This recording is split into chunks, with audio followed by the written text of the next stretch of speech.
স্বাগত। আমি প্রগতি শুরু করছি আজকের সংবাদ। জাতীয় সড়কে একের পর এক পথ দুর্ঘটনার সংখ্যা লাফিয়ে লাফিয়ে বাড়ছে। বিশেষ করে শীতের রাতে দিনে প্রতিনিয়ত দুর্ঘটনার কবলে পড়ছেন সাধারণ মানুষ থেকে রোগী সকলেই। বামনপুকুরের পরে নারায়ণগড়ের ডহরপুরে একই ঘটনা ঘটল। রোগী ভর্তি অ্যাম্বুলেন্স দুর্ঘটনার কবলে পড়ল বৃহস্পতিবার রাতে। যদিও আহতদের উদ্ধার করে মেদিনীপুর মেডিকেল কলেজ হাসপাতালে ভর্তি করল নারায়ণগড় থানার পুলিশ। জাতীয় সড়কে একের পর এক পথ দুর্ঘটনার সংখ্যা লাফিয়ে লাফিয়ে বাড়ছে। বিশেষ করে শীতের রাতে দিনে প্রতিনিয়ত দুর্ঘটনার কবলে পড়ছেন সাধারণ মানুষ থেকে রোগী সকলেই। বামনপুকুরের পরে নারায়ণগড়ের ডহরপুরে একই ঘটনা ঘটল। রোগী ভর্তি অ্যাম্বুলেন্স দুর্ঘটনার কবলে পড়ল বৃহস্পতিবার রাতে। যদিও আহতদের উদ্ধার করে মেদিনীপুর মেডিকেল কলেজ হাসপাতালে ভর্তি করল নারায়ণগড় থানার পুলিশ। জানা গিয়েছে, কয়েকদিন আগে দাঁতনের বামনপুকুরের কাছে কুয়াশার জন্য অ্যাম্বুলেন্সের চালক সঠিকভাবে দেখতে না পেয়ে একটি কন্টেনারের পিছনে ধাক্কা মারে ঘটনাস্থলে চালকের মৃত্যু হয়। এই ঘটনার রেশ কাটতে না কাটতে বাঁকড়াবাদে পথ দুর্ঘটনায় এক ব্যক্তির মৃত্যু হয়। এরপরে বৃহস্পতিবার নারায়ণগড়ের ডহরপুরে পিরাকাটা থেকে ওড়িশা রোগী নিয়ে যাওয়ার পথে পিছন দিক থেকে একটি লরি সজোরে ধাক্কা মারে অ্যাম্বুলেন্সটির পাশের খাদে পড়ে যায়। অ্যাম্বুলেন্সে থাকা রোগীদের উদ্ধার করে মেদিনীপুর মেডিকেল কলেজ হাসপাতালে ভর্তি করা হয়েছে। জাতীয় সড়কে একের পর এক দুর্ঘটনা ঘটায় এক প্রকার আতঙ্ক দেখা দিয়েছে। বর্তমানে চিকিৎসা করতে গিয়ে অসুস্থ রোগীরা যেভাবে দুর্ঘটনার কবলে পড়ছেন তাতেই আতঙ্ক বাড়ছে। অপরদিকে শুক্রবার সকালে ভয়াবহ দুর্ঘটনায় আহত হলেন দুজন। ঘটনা পশ্চিম মেদিনীপুরের দাঁতন থানার বামনপুকুর এলাকার। জানা গিয়েছে, সামনে থাকা তিনটি গাড়ির ধাক্কা একটি লম্বা ট্রেলারের পিছনে সজোরে ধাক্কা মারে একটি লরি। গুরুতর জখম হন লরির থাকা দুজন। তাদেরকে ভর্তি করা হয় বেলদা সুপার স্পেশালিটি হাসপাতালে। সেখানে চিকিৎসাধীন দুজন। স্থানীয় সূত্রে জানা গিয়েছে, খড়গপুর থেকে দাঁতনের দিকে যাওয়ার সময় ভোর রাতে ঘটে এই দুর্ঘটনা। বামনপুকুর এলাকায় চলছে পুলিশি নাকা। সেখানেই এসে থেমে যেতে হচ্ছে সকল গাড়িকে। তবে চালকের সামান্য ভুলে ঘটে এই দুর্ঘটনা। পরপর তিনটি গাড়িতে ধাক্কা লাগে। সামনে থাকা একটি লম্বা ট্রেলারের পিছনে ধাক্কা মারে অপর একটি লরি। মনে করা হচ্ছে চালকের ঘুম এসে যাওয়ার কারণে ঘটে এই দুর্ঘটনা।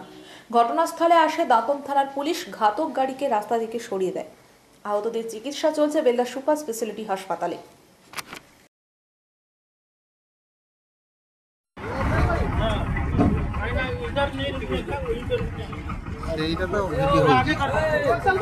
टाइम देखिए तो हो गया 7-8 तो के 7-8 हाँ 10 11 12 हो ଯିବା।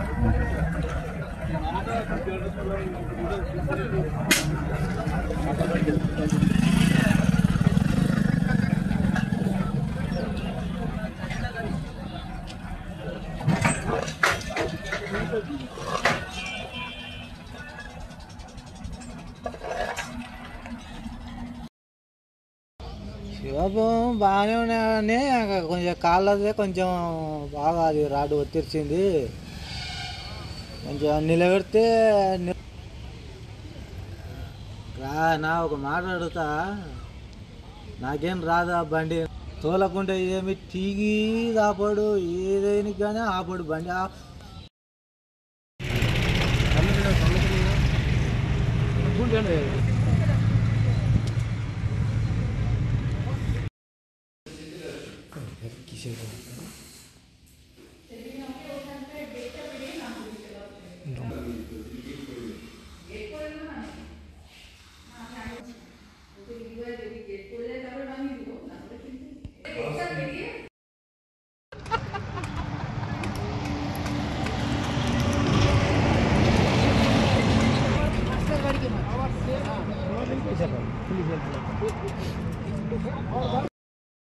মেদিনীপুর মেডিকেল কলেজ হাসপাতালে মাতৃমা বিভাগের এক মহিলার মৃত্যুকে কেন্দ্র করে উত্তেজনা ছড়ালো মেদিনীপুর মেডিকেল কলেজ হাসপাতালে। মেদিনীপুর মেডিকেল কলেজ হাসপাতালের মাতৃমা বিভাগের এক মহিলার মৃত্যুকে কেন্দ্র করে উত্তেজনা ছড়ালো মেদিনীপুর মেডিকেল কলেজ হাসপাতালে। উল্লেখ্য, গতকাল সেলাইন দেওয়ার পরেই 5 প্রসূতি অসুস্থ হয় বলে অভিযোগ। রোগীর পরিবারের অভিযোগ, ত্রুটিযুক্ত সেলাইন দেওয়া হয়েছিল প্রসূতিদের। এরপর থেকেই একাধিক সমস্যা দেখা যায় 5 প্রসূতির মধ্যে। তড়িঘড়ি দুজনকে সিসিইউ, একজনকে আইসিইউতে স্থানান্তরিত করা হয় বলে জানা যায়। শুক্রবার সকালে একজনের মৃত্যুর পর উত্তেজনা ছড়ায়। মৃতার নাম মামনি রুইদাস বলে জানা গিয়েছে। এ বিষয়ে প্রতিক্রিয়ার জন্য হাসপাতাল সুপার ডক্টর জয়ন্ত রাউতকে একাধিকবার ফোন করা হলেও তিনি ফোন তোলেননি। অন্যদিকে এই ঘটনার তদন্তের জন্য আগামীকাল স্বাস্থ্য দপ্তরের থেকে একটি টিম মেদিনীপুর মেডিকেল কলেজে আসছেন বলে জানা গিয়েছে। সূত্রের খবর, ত্রুটিযুক্ত সেলাইন দেওয়ার ফলেই এই ঘটনা ঘটেছে।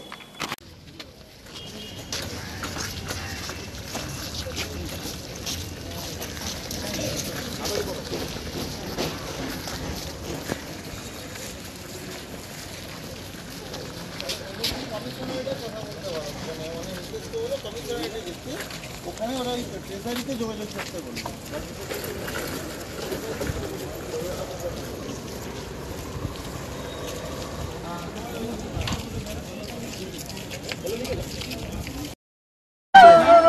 নাম কি মহিলার নাম কি? মহিলার নাম মামনি রুই দাস। দেবাশিস রুই দাস। দেবাশিস রুই দাস স্বামীর নাম। এটা কি প্রথম বাচ্চা হবে? না, এটা দুটো বাচ্চা। বাচ্চা হয়ে গেছে ঠিকঠাক? বাচ্চা ঠিকঠাক হয়ে গেছে। বাচ্চা হওয়ার পরে ছেলে নামে কি হয়েছে? ছেলে হয়েছে। কি হয়েছিল? তারপর কি হয়েছিল বলুন? ছেলে হওয়ার পরে পেশেন্টের প্রবলেম হচ্ছে, পেচ্ছাপ বন্ধ, ব্লিডিং হচ্ছে, ফুল হয়ে গেছে। এসকেআর স্যালাইনের জন্য বা জুনিয়র ডাক্তাররা অপারেশন করে, এখানে কোনো সিনিয়র ডাক্তার থাকে না। এটা যতদূর শুনেছি আমরা তো আর ভিতরে যেতে পারছি না, লোকের মুখে শুনছি যে এটা এই ব্যাপারেই হয়। কত বয়স হবে? প্রসূতির কত বয়স যিনি মারা গিয়েছে? তার বয়স হবে প্রায় 28-30-এর কাছাকাছি। বাড়ি? বাড়ি হচ্ছে সারেঙ্গা রোড, চন্দ্রকোনা রোড। কি নাম? কি নাম? কি নাম? মামনি রুই দাস। স্বামীর নাম? স্বামীর নাম দেবাশিস রুই দাস। এর আগে একজন সন্তান আছে? এর আগে একজন সন্তান আছে। এই দুটো সন্তানকে আমরা মানুষ করবো কি করে বলুন?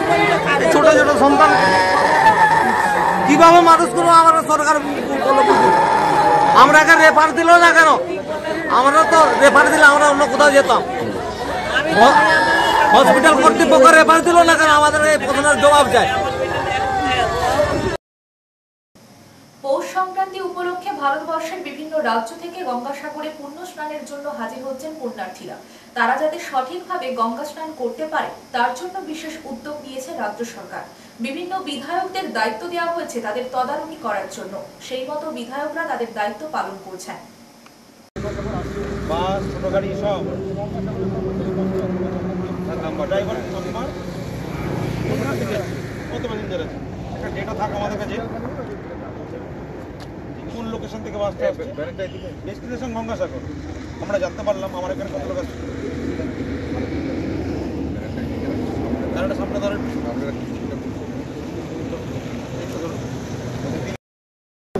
तो गाड़ी के सामने वो गाड़ी को लगाया सर, सामने हम लगाना चाहिए। गंगासागर गाड़ी जा रहा है तो आगे निकल गई सर वो गाड़ी। तो कहीं पर भी रुकेगा नहीं ये गाड़ी।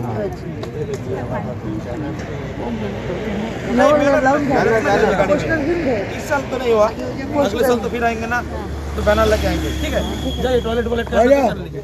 Okay okay, thank you.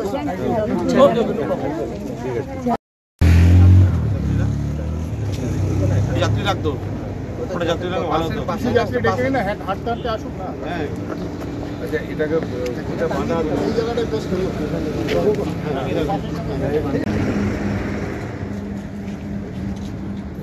আবার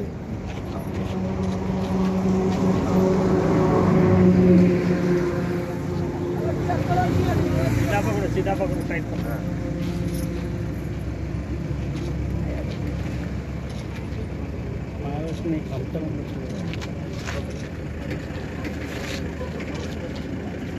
ঝাড়গ্রাম জেলার সাঁকরাইল ব্লকের কুলটিগড়ি এবিএস মহাবিদ্যালয়ে নবীন বরণ ও বাৎসরিক সাংস্কৃতিক অনুষ্ঠানের আয়োজন করা হয় শুক্রবার। ঝাড়গ্রাম জেলার সাঁকরাইল ব্লকের কুলটিগড়ি এবিএস মহাবিদ্যালয়ে নবীন বরণ ও বাৎসরিক সাংস্কৃতিক অনুষ্ঠানের আয়োজন করা হয় শুক্রবার। পরিচালনায় ছাত্র সংসদ। ওই অনুষ্ঠানে উপস্থিত ছিলেন গোপীবল্লভপুরের বিধায়ক তথা ওই কলেজের গভর্নিং বডির সভাপতি ডক্টর খগেন্দ্রনাথ মাহাতো, সাঁকরাইল এবিএস মহাবিদ্যালয়ের ভারপ্রাপ্ত অধ্যক্ষ হরিপদ মহাপাত্র, সাঁকরাইল ব্লকের বিডিও রোহন ঘোষ, বিশিষ্ট সমাজসেবী অনুপ মাহাতো, সর্বেশ্বর মহাপাত্র, সুমিত দাস সহ শিক্ষক শিক্ষিকারা। নবীন বরণ উৎসবকে ঘিরে ছাত্রছাত্রীদের মধ্যে উৎসাহ ছিল চোখে পড়ার মতো। কলেজের নবাগত ছাত্রছাত্রীদের গোলাপ ফুল দিয়ে বরণ করে নেওয়া হয়। কলেজের পরিচালন কমিটির সভাপতি বিধায়ক ডক্টর খগেন্দ্রনাথ মাহাতো বলেন, কলেজ ছাত্রছাত্রীরা আগামী দিনের ভবিষ্যৎ, তাই তারা যাতে আগামী দিনে আরো ভালোভাবে পড়াশোনা করতে পারে তার জন্য কলেজের সমস্ত শিক্ষক শিক্ষিকাদের কাছে তিনি আহ্বান জানান।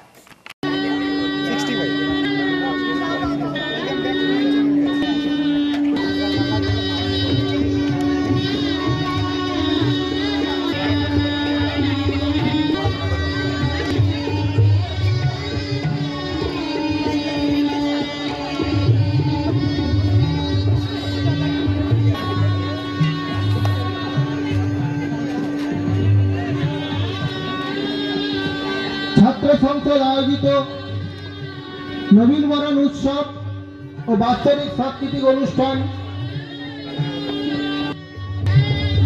মহাবিদ্যালয়ের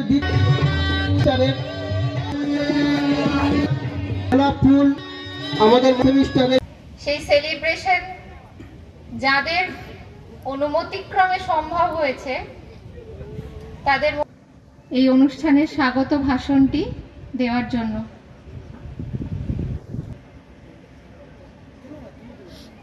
অবতারম সংসার সারম ভুজগেন্দ্র।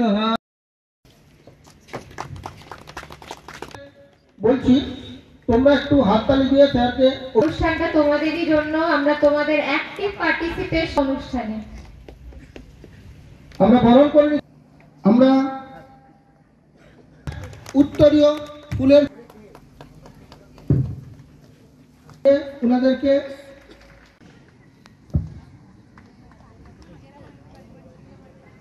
এবং আমরা গর্বিত আমরা যে দুজন সঞ্চালনের দায়িত্বে রয়েছি। আমরা চন্দনের ফোঁটা, ব্যাগ, উত্তরীয় ফুলের তোড়া এবং মেমেন্টো দিয়ে স্যারকে আমরা বরণ করে নিচ্ছি। মহাবিদ্যালয়ের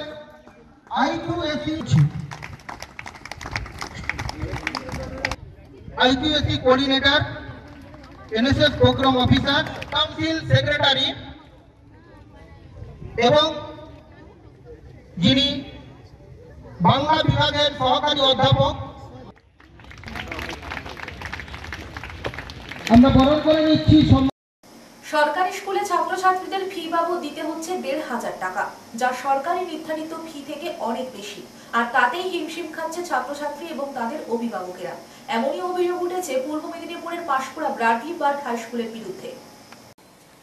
সরকারি স্কুলে ছাত্রছাত্রীদের ফি বাবদ দিতে হচ্ছে ১৫০০ টাকা, যা সরকারি নির্ধারিত ফি থেকে অনেক বেশি, আর তাতেই হিমশিম খাচ্ছে ছাত্রছাত্রী এবং তাদের অভিভাবকরা। এমনই অভিযোগ উঠেছে পূর্ব মেদিনীপুরের পাঁশকুড়া ব্রাডলি বার্ড হাই স্কুলের বিরুদ্ধে। হাই স্কুলের ক্ষেত্রে শিক্ষা দপ্তরে বলা রয়েছে, ডেভেলপমেন্ট বাবদ পড়ুয়াদের থেকে বছরে একবার সর্বোচ্চ ২৪০ টাকা নেওয়া যাবে। যদি কোনো পড়ুয়া সেই ফি দিতে সামর্থ্য না হয় তবে তার ফি মুকুব করার কথা বলা হয়েছে সরকারি নির্দেশে। সেই সরকারি নির্দেশকে বুড়ো আঙুল দেখিয়ে পাঁশকুড়া ব্রাডলি বার্ড হাই স্কুলের ছাত্র ভর্তির ক্ষেত্রে মোটা টাকা নেওয়া হচ্ছে বলে অভিযোগ করেন অভিভাবকেরা। ঐতিহ্যবাহী প্রাচীন এই স্কুলে এমন কীর্তিকলাপে শোরগোল পড়েছে গোটা পাঁশকুড়া শহর জুড়ে।